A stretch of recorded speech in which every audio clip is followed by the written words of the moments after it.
അസ്സലാമു അലൈക്കും. നമസ്കാരം. ഞാൻ നാസർ പന്നാട്. ചാനൽ 5+ലേക്ക് സ്വാഗതം. ഇന്ന് നമുക്ക് അപ്രതീക്ഷിതമായിട്ടാണ് നമ്മുടെ ഷാർജ സ്റ്റുഡിയോയിൽ ഒരു കേരളത്തിൽ അറിയപ്പെടുന്ന ഒരു പണ്ഡിതനെ നമുക്ക് വീണ് കിട്ടിയത്. അബ്ദുസ്സമദ് പൂക്കോട്ട്. ഇദ്ദേഹത്തെ ഞാൻ പുറത്തുനിന്ന് പലപ്പോഴും വീക്ഷിക്കുന്ന ആളാണ്. ഒരു മതസംഘടനയുടെ ഒരു നേതൃസ്ഥാനത്തിരിക്കുന്ന ആളുടെ ഉപരിയായിട്ട് ഏത് വിഷയത്തെക്കുറിച്ചും വളരെ തന്മയത്വത്തോടെ അവതരിപ്പിക്കാൻ കഴിയുന്ന, വളരെ നയപരമായിട്ട് വിഷയം കൈകാര്യം ചെയ്യുന്ന ഒരു വ്യക്തിയാണ്.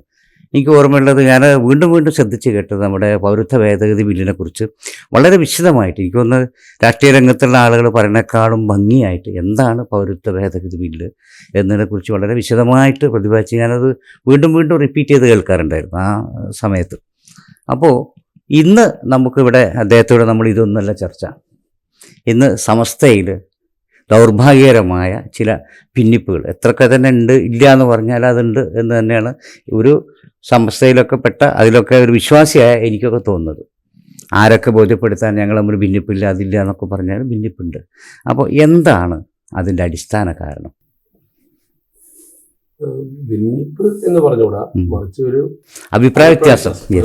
ഏത് വിഷയത്തിലും എപ്പോഴും അഭിപ്രായ വ്യത്യാസങ്ങൾ സ്വാഭാവികമാണ്. അത് അതിൻ്റെ ഒരു പ്രധാനപ്പെട്ട കാരണം ഞാൻ മനസ്സിലാക്കുന്നത് 1989 സമസ്തകാല ജമിയത്തുലമയിൽ രൂക്ഷമായ അഭിപ്രായ വ്യത്യാസം ഉണ്ടായി. രണ്ടു കൂട്ടരും അഹ്ലുസുന്നത്തി വൽ ജമാഅത്തിന്റെ ആശയം തന്നെയായിരുന്നു ജനങ്ങളുടെ മുമ്പിൽ പ്രകടമാക്കിയിരുന്നത്. പക്ഷേ ചില രാഷ്ട്രീയ താല്പര്യങ്ങളുടെ പേരിൽ രണ്ടു കൂട്ടരും ചേരി തിരിഞ്ഞുപോയി. അന്ന് സമസ്തക്കെതിരെയുള്ള വിഭാഗത്തെ എല്ലാ അർത്ഥത്തിലും അളവിലും പ്രോത്സാഹിപ്പിച്ചത് കേരളം അന്ന് ഭരിച്ചിരുന്ന കമ്മ്യൂണിസ്റ്റ് മാർക്സിസ്റ്റ് പാർട്ടിയാണ്. അവരെ കുറ്റപ്പെടുത്താൻ പറ്റില്ല, കാരണം ഏതൊരു രാഷ്ട്രീയ പാർട്ടിയും അവർക്ക് രാഷ്ട്രീയമായി നേട്ടമുണ്ടാക്കുന്ന സന്ദർഭം ചൂഷണം ചെയ്യും. അത് അവരുടെ ബുദ്ധിപരമായ പ്രവർത്തനമാണ്. മുസ്ലിം ലീഗ് എന്ന രാഷ്ട്രീയ പാർട്ടിയെ തുറന്ന് എതിർക്കാൻ സമസ്തയിലെ ഒരു വിഭാഗം രംഗത്ത് വന്നപ്പോൾ കമ്മ്യൂണിസ്റ്റ് പാർട്ടി അവർക്ക് പരിപൂർണ്ണ പിൻബലം നൽകി. അങ്ങനെ അവർ പിടിച്ചു നിൽക്കാനുള്ള എല്ലാ ശ്രമങ്ങളും അതിലൂടെ നടത്തി. മുസ്ലിം ലീഗ് ഇപ്പുറത്ത് എല്ലാ അർത്ഥത്തിലും അളവിലും കണ്ണിയത്ത് ഉസ്താദും അതുപോലെ തന്നെ ബഹുമാനപ്പെട്ട ശംസുലമയും നേതൃത്വം നൽകുന്ന സമസ്തയെ പിന്തുണച്ചു. എത്രത്തോളം എന്ന് ചോദിച്ചാൽ ഏറ്റവും പ്രധാനമായി ഒരു രാഷ്ട്രീയ പാർട്ടിക്ക് വോട്ടാണ്. അവിടെ പോലും ആ ഒരു വോട്ടിൽ കണ്ടു നട്ട നയം സ്വീകരിക്കുന്നതിന് പകരം ബഹുമാന്യനായ പാണക്കാട് സയ്യിദ് മുഹമ്മദ് അലി ശിഹാബ് തങ്ങൾ സമസ്തകാല ജമിയത്തുലമയിൽ ഈ അഭിപ്രായാന്തരം ഉണ്ടാവുകയും എറണാകുളം സമ്മേളനം പ്രഖ്യാപിക്കപ്പെടുകയും അത് നടത്തപ്പെടുന്ന സാഹചര്യം ഉണ്ടാവുകയും ചെയ്തപ്പോൾ സമസ്ത മുഷാവറ ആ സമ്മേളനത്തെ നടത്തരുത് എന്ന് പറഞ്ഞുകൊണ്ട് വിലക്കുകയും അതിനുശേഷം വീണ്ടും അത് നടത്താൻ ശ്രമിക്കുകയും ചെയ്ത സാഹചര്യത്തിൽ എറണാകുളം സമ്മേളനം അതാണ് ചേരിതിവിന്റെ പ്രധാന പശ്ചാത്തലം. എന്തിനും ഒരു പശ്ചാത്തലം വരുമല്ലോ. പക്ഷെ അന്നത്തെ കഥകളും ഇന്നത്തെ കഥകളും തമ്മിൽ ഒരുപാട് വ്യത്യാസങ്ങളുണ്ടെങ്കിലും പറയാതിരിക്കാൻ നിർവാഹമില്ല. അന്ന് മഹാനായ ശൈഖുന ശംസുൽ ഉലമ നേരിട്ട് സയ്യിദ് മുഹമ്മദ് അലി ശിഹാബ് തങ്ങളോട് അഭ്യർത്ഥിച്ചു, ആ എറണാകുളം സമ്മേളനത്തിൽ മുസ്ലിം ലീഗുകാർ പങ്കെടുക്കാതിരിക്കാനുള്ള, അതിനെ പ്രോത്സാഹിപ്പിക്കാതിരിക്കാനുള്ള ഒരു നിർദ്ദേശം തങ്ങളുടെ ഭാഗത്തുനിന്ന് ഉണ്ടാകണം എന്ന് പറഞ്ഞു. തങ്ങളത് മുഖവിലക്കെടുത്ത് സമുദായത്തിലൊരു ഭിന്നിപ്പുണ്ടാവരുത്, കാരണം പള്ളികൾ, മദ്രസകൾ, മറ്റു മതസ്ഥാപനങ്ങൾ എല്ലാം ഭിന്നതയില്ലാതെ ഒരുമിച്ച് പോകുന്നൊരു സാഹചര്യം നിലനിൽക്കുന്ന കേരളത്തിൽ സുന്നികൾ തമ്മിൽ ഈ ചേരിതിരിവുണ്ടാകുമ്പോൾ അതിൽ മുസ്ലിം ലീഗ് ഒരിക്കലും ഒരു ആ ഭിന്നതക്ക് പ്രോത്സാഹനം കൊടുക്കുന്ന ഒരു തീരുമാനം ഉണ്ടാവാതിരിക്കുന്നതിന് വേണ്ടി, ആ സമ്മേളനം വിജയിക്കാതിരിക്കാൻ വേണ്ടി, പ്രത്യേകിച്ച് അന്ന് എനിക്ക് ഓർമ്മയുണ്ട്, ആദ്യമായിട്ടായിരിക്കാം ചരിത്രത്തിൽ CP അച്യുതനെ പോലുള്ള ഒരാൾ ദേശാഭിമാനി പത്രത്തിൽ ആ സമ്മേളനത്തിന്റെ പ്രമേയത്തെക്കുറിച്ച് വളരെ ഒരു നീണ്ട ഒരു ലേഖനം, 4 പേജിൽ നല്ലൊരു ലേഖനം താങ്കൾക്ക് ഓർമ്മയുണ്ട്, നാസർ പന്നാട് സാഹിബിന് ഓർമ്മയുണ്ട് ആ ചരിത്രം, പലരും മറന്നുപോയി. കമ്മ്യൂണിസ്റ്റ് പാർട്ടിയുടെ പത്രത്തിൽ, അവരുടെ മുഖപത്രത്തിൽ ഒരു മതസംഘടനയുടെ സമ്മേളനത്തെക്കുറിച്ചുള്ള പ്രമേയ ചർച്ച നടത്തുക എന്ന് പറയുന്നത് ചരിത്രത്തിൽ ആദ്യമാണ്. അങ്ങനത്തെ ഒരു പ്രത്യേക സാഹചര്യം ഉണ്ടായി. അവരത് സ്പോൺസർ ചെയ്ത് നടത്തുന്ന പോലെ ഒരു സാഹചര്യം ഉണ്ടായപ്പോൾ തങ്ങളുടെ വാക്ക് തീർച്ചയായും നിങ്ങളെല്ലാവരും ശ്രവിച്ചതാണ്, പത്രത്തിൽ വായിച്ചതാണ്, ആ സമ്മേളനത്തിൽ മുസ്ലിം ലീഗുകാർ പങ്കെടുക്കരുത് എന്നാണ് തങ്ങൾ പറഞ്ഞത്. ഒരു രാഷ്ട്രീയ പാർട്ടിയെ സംബന്ധിച്ചിടത്തോളം അത് കനത്ത നഷ്ടമുണ്ടാക്കും. തീർച്ചയായും ഭയങ്കര നഷ്ടം. ഏത് വിഭാഗത്തിൽ അല്ല, ഇതിൽ ഉസ്താദ് പറയുമ്പോൾ CPM മാത്രമല്ല, പ്രത്യേകിച്ച് മലപ്പുറം ജില്ലകളിലൊക്കെ തന്നെ കോൺഗ്രസിന്റെ ഒരു വിഭാഗവും അവരെ കൈയഴിഞ്ഞ് സഹായിച്ചിട്ടുണ്ട്. അത് പറയാതിരിക്കാൻ വയ്യ.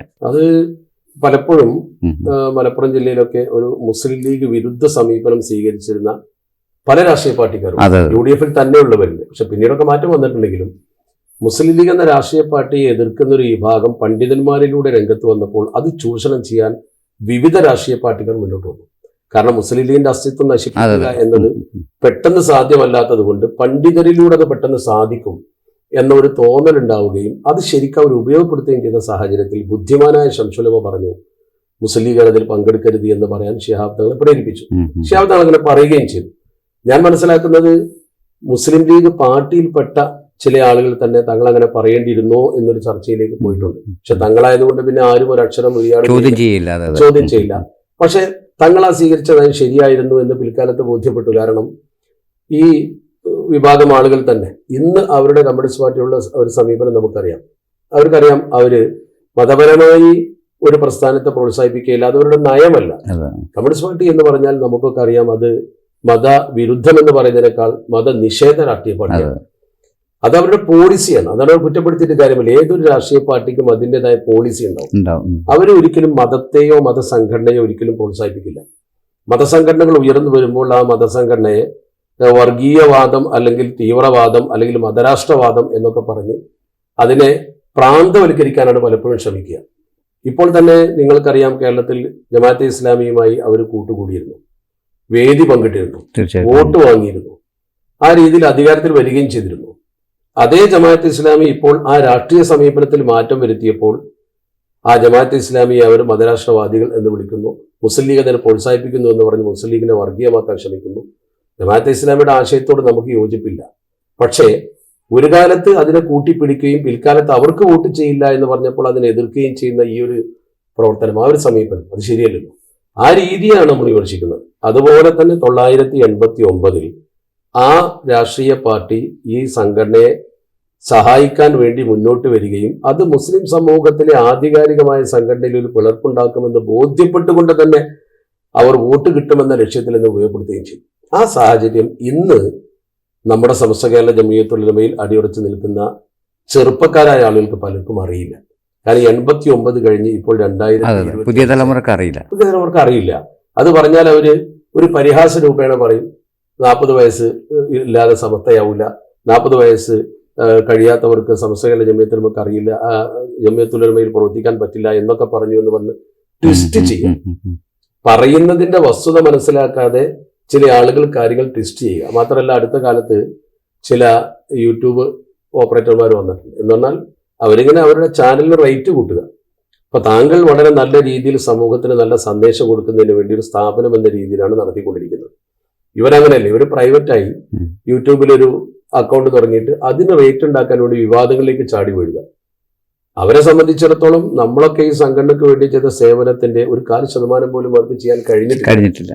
കാരണം നമ്മൾ ഈ സംഘടനക്ക് പ്രവർത്തിക്കുന്ന സമയത്ത് അവർ ജനിച്ചിട്ട് പോലുമില്ല. അവരാണ് ഇപ്പോൾ വലിയ സമസ്തക്കാരായി ചമയുന്നത്. ഇതൊരു വലിയ അത്ഭുതകരമായ കാര്യമാണ്. അല്ല, ഞാൻ ഉസ്താദിനെ കുറിച്ച് പറയുമ്പോൾ പാർട്ടി വേദികളിലും രണ്ട് വേദികളിലും ഒരുപോലെ ക്യാമ്പുകളിലൊക്കെ തന്നെ വളരെ ഗഹനമായ വിഷയങ്ങൾ ഉസ്താദ് ചർച്ച ചെയ്യപ്പെടാറുണ്ട്, മുസ്ലിം ലീഗിൻ്റെ വേദികളിൽ തന്നെ. അപ്പോൾ എനിക്കൊരു ചോദ്യം, അതിൻ്റെ ഇടക്ക് കയറി ചോദ്യം ചോദിക്കാനുള്ളത്, ഇപ്പോൾ 89 ദൗർഭാഗ്യകരമായ പിളർപ്പുണ്ടാകുമ്പോൾ മുസ്ലിം ലീഗിന് രാഷ്ട്രീയപരമായിട്ട് പാർട്ടി അണികളുടെ ഇടയിലും മുന്നണിയിലൊക്കെ പ്രശ്നമുണ്ടാകുമെന്ന് കരുതിയിട്ടും അന്ന് സമസ്ത നേതാക്കളുടെ ആഹ്വാനം, അവരുടെ വാക്ക് പാലിച്ചുകൊണ്ട് ആ സമ്മേളനത്തിൽ ഒരു മുസ്ലിം ലീഗുകാരും പങ്കെടുക്കരുത് എന്ന് പറഞ്ഞു. സത്യത്തിൽ അതിന് ശേഷമുണ്ടായ ഒരുപാട് സംഭവം നമ്മളൊക്കെ ആ പുതിയ കഴിഞ്ഞ തലമുറ നമുക്കറിയാം. അതിന് ശേഷമുണ്ടായ കേരളത്തിൻ്റെ കുറേ പ്രശ്നങ്ങൾ, ആ സമയത്തൊക്കെ EK വിഭാഗത്തിന് സപ്പോർട്ട് ചെയ്തും സഹായിച്ചതും നിലനിർത്തിയതും മുസ്ലിം ലീഗ് പ്രസ്ഥാനമാണ്. ഇപ്പോൾ ചില സമസ്തയുടെ ചില പണ്ഡിതന്മാരുടെ ഈയിടെയുള്ള പ്രസംഗം കേട്ടപ്പോൾ ഞങ്ങൾക്കൊരു രാഷ്ട്രീയ പാർട്ടിയുടെ ആവശ്യമില്ല എന്നൊക്കെ രീതിയിൽ പറയുമ്പോൾ അതിലൊരു നന്ദികേടില്ലേ ഉസ്താദേ? അവിടെ നമ്മൾ മനസ്സിലാക്കേണ്ടത് പഴയകാല ചരിത്രം ആരും മറക്കാൻ പാടില്ല, നന്ദികേട് ചെയ്യാൻ പാടില്ല. ഈ മുതിർന്ന പണ്ഡിതന്മാരിൽ ചില ആളുകൾ ഈ കാര്യങ്ങളൊക്കെ വ്യക്തമായി അറിയുന്നവരാണ്. അവരാരെയോ തൃപ്തിപ്പെടുത്താൻ വേണ്ടി, അല്ലെങ്കിൽ 2 ടേം കേരളത്തിൽ ഭരണം ഒരു വിഭാഗത്തിന്റെ കയ്യിൽ കിട്ടി, ഇനി അടുത്ത ടേം അവർക്ക് വരും എന്ന പ്രതീക്ഷയിൽ ഭരണത്തോട് ഒട്ടി നിൽക്കാൻ വേണ്ടി പഴയ കാലങ്ങളൊക്കെ മറന്നുകൊണ്ട് പ്രവർത്തിക്കുകയും പ്രതികരിക്കുകയും ചെയ്യുന്നുണ്ട്. അത് സ്വാഭാവികമായും അവരുടെ മനസ്സിന്റെ ഉള്ളിൽ ഈ 89 സന്ദർഭത്തിൽ ഈ സംഘടനയെ പിടിച്ചു നിർത്താൻ വേണ്ടി മുസ്ലിം ലീഗ് എന്ന രാഷ്ട്രീയ പാർട്ടി ചെയ്ത സേവന പ്രവർത്തനങ്ങളെ കുറിച്ച് അറിയായതുകൊണ്ടല്ല, അവരത് വിസ്മരിക്കുകയാണ്.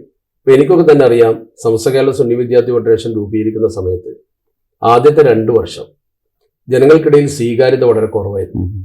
എൻ്റെ സഹപ്രവർത്തകർക്ക് മുഴുവൻ അറിയാം, അന്ന് നമ്മുടെ വേദിയിൽ ഒരു തലപ്പാവ് ധരിച്ച, തൊപ്പി ധരിച്ച മതപ്രവർത്തകർ വളരെ കുറവായിരുന്നു.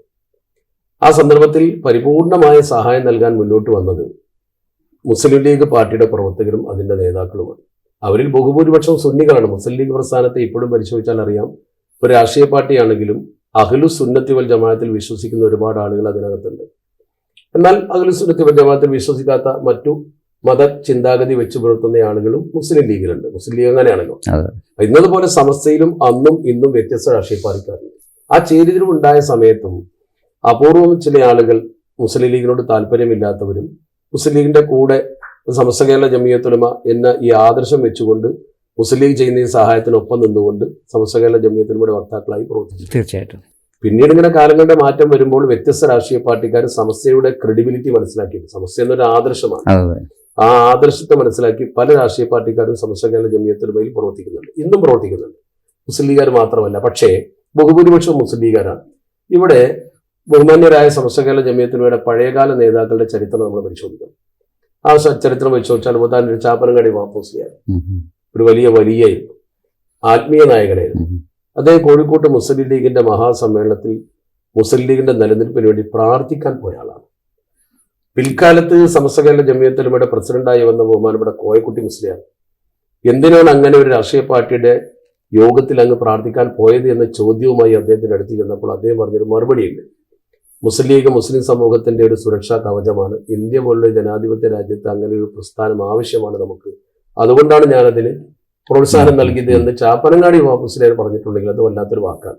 ആത്മീയ നേതാക്കളെ കാണണം നമ്മൾ. ഉദാഹരണമായി ബഹുമാനപ്പെട്ട അത്തിപ്പറ്റ ഉസ്താദ് അടുത്ത കാലത്ത് വിട പറഞ്ഞ ഒരു പ്രഗത്ഭനായ ആത്മീയ നേതാവാണ്. അദ്ദേഹം എപ്പോഴും പറയുമായിരുന്നു സമസ്തയും മുസ്ലിം ലീഗും രണ്ടും ഒരുപോലെ പോകണം, ഒരുപോലെ കൊണ്ടുപോകണം. അതായിരുന്നു അദ്ദേഹത്തിന്റെ നയം. അതുപോലെ തന്നെ അടുത്ത കാലത്ത് മരണപ്പെട്ടു പോയ ശംസുലമ പോലും പ്രാർത്ഥിക്കാൻ വേണ്ടി അദ്ദേഹത്തിന്റെ അടുത്തേക്ക് ആളെ വിട്ടിരുന്ന നിങ്ങൾക്കറിയാവുന്ന തൃപ്പനച്ചി മുഹമ്മദ് ആര് അദ്ദേഹത്തിന്റെ അടുത്ത് ചെന്നാലും അദ്ദേഹം പാണക്കാട് പോകാനാണ് നിർദ്ദേശിക്കുക. പാണക്കാട് കുടുംബവുമായുള്ള അദ്ദേഹത്തിന്റെ അടുപ്പം അത് വളരെ വലുതായി. ആ ഒരു രീതി, പാണക്കാട് കുടുംബത്തിന്റെ ഒരു ക്രെഡിറ്റും ക്രെഡിബിലിറ്റിയും ജനസമ്മിതി അന്നും ഇന്നും നിലനിൽക്കുന്നുണ്ട്. ആ ജനസമിതി തകർക്കാൻ ശ്രമിക്കുന്ന ചില ആളുകൾ ഇപ്പോ ചില രാഷ്ട്രീയ പാർട്ടിയിൽ നിന്ന് പ്രചോദനം കിട്ടിയിട്ടോ എന്തോ അറിയില്ല, ഒരു പുതിയ സമീപനം സ്വീകരിച്ചുകൊണ്ട് രംഗത്ത് വന്നിരിക്കുന്നു. അല്ല, അതിൽ ഇപ്പം ഞാൻ മനസ്സിലാക്കിയത് ഈ സമസ്ത അല്ലെങ്കിൽ ലീഗിനും അല്ല അവർ ടാർഗറ്റ് ചെയ്യുന്നത്, മുസ്ലിം സമുദായത്തിൻ്റെ സംഘടിത ശക്തിയെ എങ്ങനെയൊക്കെ തകർക്കാൻ പറ്റും അതിന് ഉള്ള ഒരു ശ്രമത്തിൽ സമസ്തയുടെ ഒരു വിഭാഗം പണ്ഡിതന്മാർ അതിൽ വീണുപോയോ എന്നൊരു സംശയം എനിക്കുണ്ട്. ഇതിൽ നമ്മൾ ലോക ചരിത്രം പഠിച്ചാൽ സ്പെയിൻ തകർന്നത് നമ്മൾ തന്നെ ഭിന്നിച്ചപ്പോൾ. അതെ അതെ. ഇന്ത്യയിൽ ബ്രിട്ടീഷ് ഭരണം വന്നത് സ്വാഭാവികമായും സിറാജുദ്ദൗളയെ പരാജയപ്പെടുത്തുന്നതിന് വേണ്ടി ആ കാലഘട്ടത്തിൽ മീർ ജാഫറിനെ ഉപയോഗപ്പെടുത്തിക്കൊണ്ടാണ് ബ്രിട്ടീഷുകാർ കളിച്ചത്. ടിപ്പുവിനെ പരാജയപ്പെടുത്താൻ മീർ സാദിഖിനെ ഉപയോഗപ്പെടുത്തിക്കൊണ്ടാണ് കളിച്ചത്. അപ്പൊ ലോകത്ത് മുസ്ലിങ്ങൾക്ക് പരാജയം ഉണ്ടാവുക നമ്മൾ തമ്മിലടിക്കുമ്പോഴാണ്. നമ്മിൽ നിന്ന് ചിലരെ വാടകയ്ക്ക് എടുത്തുകൊണ്ടും ചില ആളുകളെ സ്വാധീനിച്ചുകൊണ്ടും അവർക്ക് ചിലത് ചെയ്തു കൊടുത്തുകൊണ്ടുമാണ് ശത്രു എപ്പോഴും നമുക്കുള്ളിലേക്ക് പാലം പണിതിട്ടുള്ളത്. കുറെ കാലങ്ങൾ കഴിയുമ്പോൾ നമുക്കത് മനസ്സിലാവും. ഞാൻ മനസ്സിലാക്കുന്നത് ഇപ്പോഴത്തെ സാഹചര്യം അധികം നീണ്ടു നിൽക്കില്ല, കാരണം പരിഹരിക്കപ്പെടും എന്ന് തന്നെയാണ് ഞാൻ പ്രതീക്ഷിക്കുന്നത്. ആ രീതിയിലുള്ള ചർച്ചകളും അതുപോലെ തന്നെ അതിനുവേണ്ട നീക്കങ്ങളും ഒക്കെ പ്രഗത്ഭരായ ആളുകൾ നടത്തിക്കൊണ്ടിരിക്കുന്നുണ്ട്. അപ്പൊ നമ്മുടെ സമസ്ത കേരള ജമിയത്തുൽ ശക്തി എന്ന് പറയുന്നത് നമ്മുടെ മദ്രസകൾ, പള്ളികൾ, മതസ്ഥാപനങ്ങൾ, മഹല്ലുകൾ. ഈ മഹല്ലുകളാണല്ലോ ഇതിന്റെ അടിസ്ഥാന ഘടകം. ഒരു മഹല്ലിൽ അംഗീകാരമാണല്ലോ പ്രധാനം. ആ മഹല്ലിൽ ബഹുഭൂരിപക്ഷവും മുസ്ലിം ലീഗുകാരും അല്ലാത്തവരുമൊക്കെ ഇത് കൃത്യമായി കൊണ്ടു നടക്കുമ്പോൾ പരലോക പ്രതിഫലത്തിന് വേണ്ടിയാണ് കൂലി വാങ്ങിയിട്ടല്ല പലരും ഇത് ചെയ്യുന്നത്. അപ്പൊ അവർക്ക് വിഷമമുണ്ടാക്കുന്ന രീതിയിൽ സമൂഹത്തിൽ ഒരു കോൺഫ്ലിക്റ്റ് ഉണ്ടാകുമ്പോൾ അവരൊക്കെ വേദനിക്കും. ആ വേദന നമുക്ക് എല്ലാവർക്കും ഉണ്ട്. അതുകൊണ്ട് ഇത് എത്രയും പെട്ടെന്ന് തീരണം എന്നാണ് നമ്മൾ ആഗ്രഹിക്കുന്നത്. ഇതൊരു വലിയ വിഷയമായി കത്തിപ്പടർന്നിട്ടൊന്നുമില്ല. മുസ്ലിം ലീഗിനും അതുപോലെ സമസ്തക്കും പക്വതയാർന്ന നേതൃത്വമുണ്ട്. ഈ നേതാക്കൾ ഇരുന്ന് ചർച്ച ചെയ്ത് പരിഹരിക്കാവുന്നതേ ഉള്ളൂ ഈ വിഷയം. ഇത് തെരുവിൽ നമ്മളിങ്ങനെ വലിച്ചിഴച്ച സമൂഹത്തെ പല വഴിക്കാക്കേണ്ടതല്ല. എന്നാൽ ചില പ്രഭാഷകരുടെ പ്രഭാഷണങ്ങൾ അതുപോലെ തന്നെ ചില ക്യാമ്പയിനുകളൊക്കെ ഓരോ ഗ്രാമത്തിലും ഈ ഭിന്നത ഉണ്ടാക്കുന്ന തരത്തിലേക്ക് പോകുന്നുവോ എന്ന് സമൂഹം തന്നെ സംശയിക്കുകയാണ്. പലരും അതേക്കുറിച്ച് പറയുന്നുണ്ട്. അതൊന്ന് സൂക്ഷിച്ച് ചെയ്യേണ്ട കാര്യമാണ്. കാരണം ഐക്യം എന്ന് പറയുന്നത് ഉണ്ടാക്കിയെടുക്കാൻ വളരെ പ്രയാസമാണ്. ഭിന്നത വളരെ പെട്ടെന്ന് നടക്കും. അത് ക്ഷിപ്രസാധ്യമാണ്. ഇതാണ് അതിന്റെ കാര്യം. സമസ്ത നമ്മളൊക്കെ ചെറുപ്പകാലങ്ങളിലെ സമസ്ത മുഷാവറ എന്ന് പറയുമ്പോൾ അതിൻ്റെ തീരുമാനങ്ങൾ അന്തിമമാണ്. സമസ്തയിലെ തലമുതിർന്ന 40 പണ്ഡിതന്മാരുടെ സഭയാണല്ലോ. ആ സഭയ്ക്ക് നമുക്കൊക്കെ ഒരു മതിപ്പുണ്ടായിരുന്നു. പക്ഷെ ഇപ്പോൾ ചില കാര്യങ്ങളിൽ പക്ഷപാതിത്വം കാണിക്കുന്നുണ്ടോ എന്ന് എന്നെപ്പോലെയുള്ള ആളുകൾക്ക് സംശയമുണ്ട്. ഇപ്പോൾ അമ്പലക്കളവിനെതിരിലും മൊക്കം ഫൈസിക്കെതിരിലൊക്കെയുള്ള നടപടികൾ ഇപ്പോൾ പറയുമ്പോൾ അത് ഒരു നടപടി എടുക്കാതെ മുന്നോട്ട് പോവുകയും അതേസമയത്ത് മുസ്തഫൽ ഫൈസിനെ ഒരൊറ്റ നിമിഷം കൊണ്ട് പുറത്താക്കുകയും ചെയ്യുന്നത് ശരിക്കും ഒരു പിണറായി ലൈനിൽ സമസ്ത എത്തിയോ എന്ന് തോന്നിക്കഴിഞ്ഞാൽ അതിൽ എന്നെ കുറ്റം പറയാൻ പറ്റുമോ സാറേ? പക്ഷെ അദ്ദേഹത്തെ പുറത്താക്കി എന്ന് പറഞ്ഞുകൂടാ, അന്വേഷണം അതെ, തീർച്ചയായിട്ടും വാർത്ത വന്നിട്ടുള്ളത്. പക്ഷെ താങ്കൾ പറയുന്നത് പോലെയുള്ള ഒരു ചർച്ച ഗ്രാമങ്ങളിലൊക്കെ നടക്കുന്നുണ്ട്. അതുപോലെ തന്നെ നമ്മുടെ പ്രവർത്തകർക്കിടയിൽ അത് വ്യാപിക്കുന്നുണ്ട്. ഒരു ഇരട്ട നീതി എന്ന രീതിയിലുള്ള ഒരു ചർച്ച നടക്കുന്നുണ്ട്. പക്ഷെ അതൊക്കെ നമ്മുടെ ഉസ്താദുമാരുടെ ശ്രദ്ധയിൽപ്പെടുത്തിയിട്ടുമുണ്ട്. ഉസ്താദുമാരുടെ ശ്രദ്ധയിൽപ്പെടുത്തിയത് ഉസ്താദുമാർ പരിഗണിക്കുകയും അത് പരിഹരിക്കുകയും ചെയ്യുമെന്ന പ്രതീക്ഷയിലാണ് നമ്മളൊക്കെ ഉള്ളത്. ആരെന്തൊക്കെ പറഞ്ഞാലും ശരി, ഒരു സംഘടനയാകുമ്പോൾ, ഇപ്പോൾ ഉദാഹരണം ഇന്ത്യ ഭരിക്കുന്നത് BJP ആണ്. BJP ഇവിടെ ഭരിക്കുന്ന സമയത്ത് BJPയുടെ തീരുമാനങ്ങൾ ഒരു ഗവൺമെന്റ് എന്ന രീതിയിൽ നമ്മൾ അംഗീകരിച്ചേ പറ്റും. തീർച്ചയായും നമ്മൾ ഭരണത്തിൽ ഗവൺമെന്റ് എടുക്കുന്ന തീരുമാനം നമുക്ക് ബാധകമാണ്. എന്ന പോലെ ഞങ്ങളൊക്കെ സമസ്ത കേരള ജമിയത്തുൽ ഉലമയുടെ പ്രവർത്തകരാണ്. സമസ്ത എന്ത് തീരുമാനം എടുക്കുമ്പോഴും അത് അംഗീകരിക്കാൻ ഞങ്ങൾ ബാധ്യസ്ഥരാണ്. പക്ഷെ നമ്മൾ അഭിപ്രായം നമുക്ക് പറയാം. പക്ഷെ ആ അഭിപ്രായം നേതൃത്വത്തെ ധിക്കരിക്കുന്ന രീതിയിലാകരുത് എന്നേ ഉള്ളൂ. ഈ വിഷയം വന്ന ഉടനെ, ഞാൻ ഇപ്പോൾ ഉള്ളത് UAE-ലാണ്, താങ്കൾക്കറിയാം. അതുകൊണ്ടാണ് നമുക്ക് അഭിമുഖം നടത്താൻ പറ്റിയത്. ഞാൻ പൂക്കോട്ടൂർ ഹജ്ജ് ക്യാമ്പുമായി അതിനെക്കുറിച്ച് ചോദിക്കുന്നില്ല, കാരണം അത് വളരെ മാതൃകയാണ്. വിഷയത്തിലേക്ക് വന്നതാണ്. ഈ സന്ദർഭത്തിൽ നാട്ടിൽ എൻ്റെ സഹപ്രവർത്തകരായ ആളുകൾ, പ്രത്യേകിച്ച് സുന്നി മാലിന്യ ഫെഡറേഷന്റെ നേതാക്കളും അനുബന്ധ പ്രവർത്തകരുമൊക്കെ അതേക്കുറിച്ച് ഉസ്താദുമാരെ കണ്ട് കാര്യങ്ങളൊക്കെ വിശദീകരിച്ച് അത് പരിഹരിക്കുന്നതിന് വേണ്ടിയുള്ള നടപടിക്രമങ്ങളിലേക്ക് ഉസ്താദുമാരെ ശ്രദ്ധ ക്ഷണിച്ചിട്ടുണ്ട്. അവരത് പരിഗണിക്കും എന്നാണ് നമ്മൾ മനസ്സിലാക്കുന്നത്. പ്രത്യേകിച്ച് 100ാം വാർഷികം വരാൻ പോകുന്നു. ഒരു 100ാം വാർഷികം എന്നൊക്കെ പറഞ്ഞാൽ കേരളത്തിലെ 100 വർഷം പ്രവർത്തിച്ച് പാരമ്പര്യമുള്ള വലിയൊരു പ്രസ്ഥാനമാണ് സമസ്ത. ആരെന്തൊക്കെ പറഞ്ഞാലും സമസ്ത കേരള ജമിയത്തുൽ ഉലമ എന്ന് പറയുന്ന സംഘടന നമ്മുടെയൊക്കെ മനസ്സിൽ വേരുറച്ചൊരു സംഘടനയാണ്. ഈ പുതുതായി വരുന്ന കുട്ടികൾ വികാരം കാണിക്കുന്നു എന്നല്ലാതെ അവരെ സംബന്ധിച്ചോളം അവരുടെ സമസ്ത എന്ന വികാരം ചിലർക്ക് മുസ്ലിം ലീഗിനെ എതിർക്കാൻ, ചിലർക്ക് പാണക്കാടിനെ എതിർക്കാൻ, അപ്പോഴൊരു അഗ്രസീവായിട്ടുള്ള അവരുടെ ഒരു എടുത്തുചാട്ടമാണ്. അത് നിലനിൽക്കുന്നതല്ല. നിലമറിച്ച് നമ്മളൊക്കെ ചെറുപ്പം മുതലേ ഇതേക്കുറിച്ച് ഈ പ്രതിസന്ധികളൊക്കെ കണ്ടും പഠിച്ചും അത് ഈ സമൂഹത്തിൽ ഉണ്ടാക്കുന്ന ഒരു കോൺഫ്ലിക്റ്റിനെ കുറിച്ച് വളരെ ഗൗരവത്തോടു കൂടി ചിന്തിച്ചും അന്നത്തെ 89 പ്രതിസന്ധിയെ മറികടക്കാൻ വേണ്ടി നമ്മളാൽ കഴിയുന്ന പ്രവർത്തനങ്ങളൊക്കെ ചെയ്ത് മുന്നോട്ട് വന്നവരാ. നമ്മളൊന്നും ചെയ്ത സേവനത്തെക്കുറിച്ച് നമ്മൾ പർവ്വതീകരിച്ച് പറയല്ല. വലിയ ഉസ്താദുമാർക്ക് ഏത് രീതിയിലുമുള്ള ഒരു ക്രെഡിബിലിറ്റി ഉണ്ട്. അവര് പറയുന്ന കാര്യങ്ങൾ നമ്മൾ അംഗീകരിക്കും. പക്ഷേ ഈ ചെറുപ്പക്കാർ പറയുന്ന കാര്യം അംഗീകരിക്കാൻ നമുക്ക് പ്രയാസമുണ്ട്. അവരാണ് ഈ പ്രശ്നങ്ങൾ രൂക്ഷമാക്കുന്നതിൽ മുഖ്യ പങ്ക് വഹിക്കുന്നത്. ചിലതൊക്കെ നമ്മൾ ഒരു മിതമായ രീതിയിൽ കൈകാര്യം ചെയ്യേണ്ടി വരും. കാരണം സമുദായം എന്ന് പറയുന്നത് ഏത് ഭാഗത്തേക്ക് നിൽക്കുന്നു എന്ന് നമുക്ക് പറയാൻ കഴിയില്ല. അപ്പൊ ഇലക്ഷൻ വരുമ്പോൾ തന്നെ കണ്ടില്ല, ഒരു കൂട്ടർ UDF-നെ ജയിപ്പിക്കുന്നു, ഒരു കൂട്ടർ LDF-നെ ജയിപ്പിക്കുന്നു. എല്ലാവരും ഒരു സ്റ്റേബിൾ ആയിട്ടല്ലോ നിൽക്കുന്നത്. നാട്ടിനനുസരിച്ച് ഇതൊക്കെ മാറും. അപ്പൊ ജനങ്ങളെ മനസ്സിൽ സമത്വത്തെക്കുറിച്ച് വലിയ മതിപ്പുണ്ട്. സമസ്ത എന്ന് പറയുന്ന സംഘടന എന്ന് പറഞ്ഞാൽ 100 വർഷം തികക്കുന്ന ഒരു വലിയ സംഘടന, വലിയ ആസ്തിയുള്ള സംഘടന. ആ ആസ്തിയേക്കാളേറെ ജനമനസ്സിലുള്ള ആ വിശ്വാസ്യതയാണ് ഏറ്റവും വലിയ ആസ്തി. ആ ആസ്തി നഷ്ടപ്പെടുന്ന രീതിയിലുള്ള പ്രവർത്തനങ്ങൾ സമസ്തയിൽ നിന്ന് ആര് ചെയ്താലും ശരി ഭാവിയിലൊക്കെ സംഘടനയെ ബാധിക്കും. ഓരോ പ്രദേശത്ത് നമ്മൾ ചെല്ലുമ്പോഴും ഓരോ ഉമറാക്കളും അതുപോലെ തന്നെ നല്ലവരായ പണ്ഡിതന്മാരും നമ്മളോട് പറയുന്നത് ഇതൊന്നും തീരുകയില്ലേ. അപ്പൊ ഞാനിവിടെ വന്നു, എത്രയോ ഉയർന്ന നേതാക്കൾ, KMCCയുടെ പ്രഗത്ഭരായ നേതാക്കൾ, അതുപോലെ ഇവിടെയൊക്കെ പഠിപ്പിക്കുന്ന ചില പണ്ഡിതന്മാർ, അവരൊക്കെ നേരെ കാണുമ്പോൾ പറഞ്ഞ് ഈ പ്രശ്നം തീർക്കും, നിങ്ങളെന്താ ഇങ്ങനെ, ഇത് തീരണം എന്നാണ് പറയുന്നത്. അവരൊക്കെ പറയുന്നത് പണ്ട് കാലത്ത് മുസ്ലിം ലീഗും സമസ്തയും യോജിച്ചാണ് നിന്നിട്ടുള്ളത്. അപ്പൊ മുസ്ലിം ലീഗിൽ തന്നെയുള്ള മുജാഹിദ് വിഭാഗം, അതുപോലെ തന്നെ തബ്ലീഗ് വിഭാഗം, അവർക്കൊന്നും മുസ്ലിം ലീഗ് ഇങ്ങനെ സമസ്തയുമായി ഒട്ടി നിൽക്കുന്നതുകൊണ്ട് ഒരു പരാതിയില്ല. കാരണം അവരൊക്കെ അത് അംഗീകരിച്ചു കഴിഞ്ഞതാണ്. കാരണം ഏറ്റവും വലിയ സംഘടന സമസ്തയാണ് എന്ന് ഇവിടുത്തെ എല്ലാ പ്രസ്ഥാനക്കാർക്കും അറിയാം. അതുകൊണ്ട് ആ പ്രസ്ഥാനത്തെ മുസ്ലിം ലീഗിന് പോലും നേട്ടമുണ്ടാക്കാൻ കഴിയുന്ന രീതിയിൽ ഉപയോഗപ്പെടുത്തണമെന്നാണ് അവർ പറയുന്നത്. അപ്പൊ ആ തരത്തിൽ അവർ പോലും സമസ്തയും മുസ്ലിം തമ്മിലുള്ള ഈ ബന്ധത്തെ വിമർശിക്കുന്നില്ല. ഉസ്താദുമാരും അത് അംഗീകരിക്കുന്നു. നോക്കൂ, ഈ പ്രശ്നങ്ങളൊക്കെ ഉണ്ടാകുന്ന സമയത്ത് പൊന്നാനിയിൽ ടീം സമസ്ത എന്ന് പറഞ്ഞ് ലെറ്റർ പാഡ് ഇറക്കി, പ്രത്യേക ഇലക്ഷൻ സമയത്ത് അന്ന് സമസ്ത ഒരു പത്രക്കുറിപ്പ് ഇറക്കി. ഈ സമയത്ത് എന്തായിരുന്നു ഔദ്യോഗികമായ പത്രക്കുറിപ്പിൽ സീല് വെച്ച് ലെറ്റർ പാഡിൽ സമസ്ത ഇറക്കിയ ആ ലെറ്റർ പാഡിലെ വാചകം, മുസ്ലിം ലീഗും സമസ്തയും തമ്മിലുള്ള പ്രത്യേക ബന്ധം, അവര് ബന്ധമുണ്ട് എന്ന് ഉസ്താദുമാർ തന്നെ ലെറ്റർ പാഡിൽ സമ്മതിക്കുകയാണ്. ആ ബന്ധം തകർക്കാനാണ് ചില ആളുകൾ ശ്രമിക്കുന്നത്. അപ്പൊ മുസ്ലിം ലീഗും സമസ്തയുമായുള്ള പ്രത്യേക ബന്ധം എന്ന് പൊന്നാനി ഇലക്ഷനിൽ ലെറ്റർ പാഡിൽ ഇറക്കിയ സമസ്ത ഇതിനെതിരെ പ്രവർത്തിക്കരുത് എന്ന് ആഹ്വാനം ചെയ്തു. എന്നിട്ട് ചില ആളുകൾ പോയിട്ട് പ്രസംഗിക്കുകയാണ് മുസ്ലിം ലീഗുമായി ഒരു ബന്ധവുമില്ല, മുസ്ലിം ലീഗ് സമസ്തയുടെ വളർത്തയിലൊന്നും നടത്തിയിട്ടില്ല. എല്ലാ രാഷ്ട്രീയ പാർട്ടിയും സമസ്തുല്യമാണ്. ഈ പാർട്ടിക്കാരും ഈ പ്രശ്നം ഉണ്ടാവുമ്പോൾ ഈ എല്ലാ പാർട്ടിക്കാരും, ഒരു പാർട്ടിക്കാർ, ലീഗ് അല്ലാത്ത ഒരു പാർട്ടിക്കാരും കണ്ടിട്ടില്ല സമസ്തനെ സഹായിക്കാൻ, ഒരാളും കണ്ടില്ല. ഇപ്പം നമുക്കൊക്കെ വേദന തോന്നുന്നത് കഴിഞ്ഞ കാലങ്ങളിലൊക്കെ തന്നെ ഏത് രാഷ്ട്രീയ BJP ആയാലും CPM ആയാലും മുജാഹിദ് ജമാഅത്തും ഒന്നും തന്നെ പാണക്കാട് കുടുംബത്തെ പേരെടുത്ത് വിമർശിക്കാറില്ല. ഇപ്പോൾ കുറച്ച് കാലമായിട്ട് പ്രത്യേകിച്ചും പിണറായി വിജയൻ CPM പാണക്കാട് തങ്ങളെ ടാർഗറ്റ് ചെയ്തുകൊണ്ട് തന്നെ പേരെടുത്തുകൊണ്ട് തന്നെ വിമർശിക്കുന്നുണ്ട്.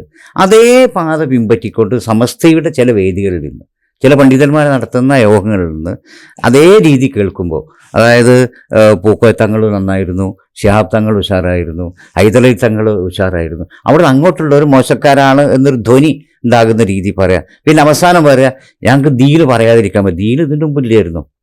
മുസ്ലിം ലീഗ് പണ്ടുണ്ടായിരുന്നു, അന്ന് മുസ്ലിം ലീഗിൽ മുജാഹിദുണ്ട്, എല്ലാ വിഭാഗം ആളുകളുണ്ട്, ഒരു പൊതുവേദിയായിട്ടാണ് മുസ്ലിം ലീഗ് നിലകൊണ്ടുന്നത്. അന്നൊന്നും ഈ പണ്ഡിതന്മാരൊക്കെ ഇരിപ്പുണ്ടായിരുന്നു. അവരൊക്കെ എനിക്ക് തോന്നുന്നു 50-55 വയസ്സായ ആളുകളായിരിക്കും ഇവരൊക്കെ തന്നെ. അപ്പോൾ അന്നൊന്നും ഇവർക്ക് ഈ ദീന് എന്നുള്ള ബോധം ഉണ്ടായിരുന്നില്ല. എന്താണ് അതിൻ്റെ പിന്നിൽ ലക്ഷ്യം? ഇത് ചോദിക്കാൻ പറ്റുമെന്ന് എനിക്കറിയില്ല, ഉസ്താദിന് മറുപടി പറയാൻ പറ്റുമെന്ന് എനിക്കറിയില്ല. പക്ഷെ നമുക്കുള്ളൊരു വേദനയാണത്. ഞാൻ ആരും ചോദിച്ചാലും പറയാവുന്നതിനെ ഞാൻ മറുപടി പറയും. സൂക്ഷിച്ചും ശ്രദ്ധിച്ചേ പറയാറുള്ളൂ. സമൂഹത്തിൽ ഒരു ഭിന്നത ഉണ്ടാക്കുന്ന രീതിയിലും ഒരു സമസ്തക്കാരൻ എന്ന രീതിയിൽ ഉസ്താദുമാരെ ധിക്കരിക്കുന്ന തരത്തിൽ ഒരിക്കലും പറയാതിരിക്കാനും ഞാൻ ശ്രദ്ധിക്കും. നമ്മുടെ അഭിപ്രായങ്ങൾ നമുക്ക് എല്ലാ അഭിപ്രായങ്ങളും നമ്മൾ പരസ്യമായി പറയേണ്ടതല്ല, പറയേണ്ടവരോട് പറയാം. താങ്കൾ ചോദിച്ച ചോദ്യത്തിൽ ഏറ്റവും പ്രധാനപ്പെട്ട ഒന്ന്, ഈ പാണക്കാട് തങ്ങന്മാർ നേരത്തെയുള്ളവർ നന്നായിരുന്നു എന്നൊരു കൺസെപ്റ്റ് പലരും പറയുന്നെങ്കിലും അവര് ആ പ്രവർത്തന രംഗത്ത് ശോഭിച്ചെന്ന കാലത്ത് ശക്തമായ വിമർശനം നേരിട്ട ആളുകളാണ്. അപൂർവം ചില ആളുകൾ, പക്ഷേ ഈ തോതിലില്ല. ഉദാഹരണമായിട്ട് സെയ്ദ് മുഹമ്മദ് ഷിഹാബ് തങ്ങളെ ശക്തമായി വിമർശിച്ചിരുന്നു. ക്ലീൻ ഷേവ് തങ്ങൾ എന്ന് എഴുതിയത് പറയുന്നതിന് എനിക്ക് പ്രയാസമുണ്ട്. അങ്ങനെ തന്നെ തങ്ങളെ കുറിച്ച് എഴുതിയിരുന്നു. മാത്രമല്ല ചേലക്കരയിൽ ഒരു വനിതാ സ്ഥാനാർത്ഥിയെ തങ്ങൾ ആദരിച്ചതിനെ കുറിച്ച് വളരെ മോശമായി എഴുതിയിരുന്നു. എന്നതുപോലെ തന്നെ ഹൈദരലി ഷിഹാബ് തങ്ങളെ കാലം വന്നപ്പോഴും ഉമർ അലി ഷിഹാബ് തങ്ങൾ മുഷാവറിലേക്ക് എടുത്തപ്പോൾ കിതാബ് തിരിയാത്ത തങ്ങൾ എന്ന് എഴുതിയിരുന്നു. പണ്ഡിതനല്ലാതെ അങ്ങനെ എഴുതിയിരുന്നു. ലേഖനം എന്റെ കയ്യിൽ ഇപ്പോഴും സൂക്ഷിപ്പുണ്ട്. ആരെഴുതി എന്തെഴുതിയെന്ന് നമ്മളിപ്പോൾ പറയാണ്ടില്ല, കാരണം സാഹചര്യം മാറി. ഹൈദരലി ഷിഹാബ് തങ്ങളെ കുറിച്ചും ഇതുപോലെ അഭിപ്രായങ്ങൾ പറഞ്ഞിരുന്നു. ഓരോ സയ്യിദന്മാരെ കുറിച്ചും ഓരോ കാലഘട്ടത്തിലും വ്യത്യസ്ത അഭിപ്രായങ്ങൾ പലരും പറഞ്ഞിരുന്നു. പക്ഷേ ഒരു മതസംഘടനയിലെ വക്താക്കൾ ഒന്നിച്ചു ചേർന്നുകൊണ്ട് ചില ആളുകൾ കൂട്ടം ചേർന്ന് സംഘടനാ ലേബലിൽ ഇങ്ങനെ വിമർശിക്കുന്ന ഒരു അവസ്ഥ മുമ്പുണ്ടായിട്ടില്ല. ഇതിന് ചില ബാഹ്യശക്തികളുടെ പ്രേരണയുണ്ട്. അതുപോലെ തന്നെ വാട്സാപ്പിലൊക്കെ അത്തരം ബാഹ്യശക്തികൾ ഫേക്ക് ഐഡികളിൽ വന്നുകൊണ്ട് ഈ ഭിന്നത രൂക്ഷമാക്കുന്നുണ്ട്. ഇപ്പൊ നമ്മുടെ കുടുംബങ്ങളിലെ സ്ത്രീകൾ വരെ പണക്കാട്ട തങ്ങളല്ലോ ഇങ്ങനെ പറയുന്നത് എന്ന രീതിയിൽ അവർ പറയുന്നുണ്ട്. അപ്പൊ ഇത് മുസ്ലിം സമൂഹത്തിന്റെ സംഘശക്തി തകർക്കാനുള്ള ഏറ്റവും നല്ല മാർഗം നേതൃത്വത്തെ വിമർശിക്കലാണ് എന്ന് പഠിച്ച പ്രഗത്ഭരായ വിമർശകർ ഉണ്ടാക്കി വെച്ച ഒരു പ്രത്യേക രീതിയാണ്. അതിൽ നമ്മുടെ ആളുകൾ വീണു പോകുന്നുണ്ടോ എന്ന് താങ്കൾ സംശയിച്ച് തെറ്റുണ്ടെന്ന് എനിക്ക് തോന്നുന്നില്ല. വളരെ ഗൗരവതരമായി നമ്മുടെ സമൂഹം ചിന്തിക്കേണ്ട ഒരു പ്രധാനപ്പെട്ട കാര്യമാണ്. ഇത്തരം കാര്യങ്ങൾ വല്ലതും അഭിപ്രായ വ്യത്യാസമുണ്ടെങ്കിൽ നേരിട്ട് ചെന്ന് പറയാം, മേശപ്പുറത്ത് ചർച്ച ചെയ്യാം, ഒരു റൂമിൽ ഇരുന്നുകൊണ്ട് ചർച്ച ചെയ്തുകൊണ്ട് നമുക്ക് പ്രശ്നങ്ങൾ പരിഹരിക്കാം. അല്ല, ഇത് ഞാൻ കേട്ടത് സമസ്തയുടെ മേലുവിലാസത്തിലെ ഒരു പൊതുയോഗത്തിൽ അറിയപ്പെടുന്ന ഒരു സമസ്തയുടെ പണ്ഡിതന്റെ പ്രസംഗമാണ്. അതും അദ്ദേഹത്തിൻ്റെ ആ ബോഡി ലാംഗ്വേജ് കണ്ടപ്പോൾ നമുക്ക് നാണക്കേട് തോന്നിപ്പോയി. ഇതൊക്കെ മറ്റുള്ളവർ ആഘോഷിക്കുകയാണല്ലോ.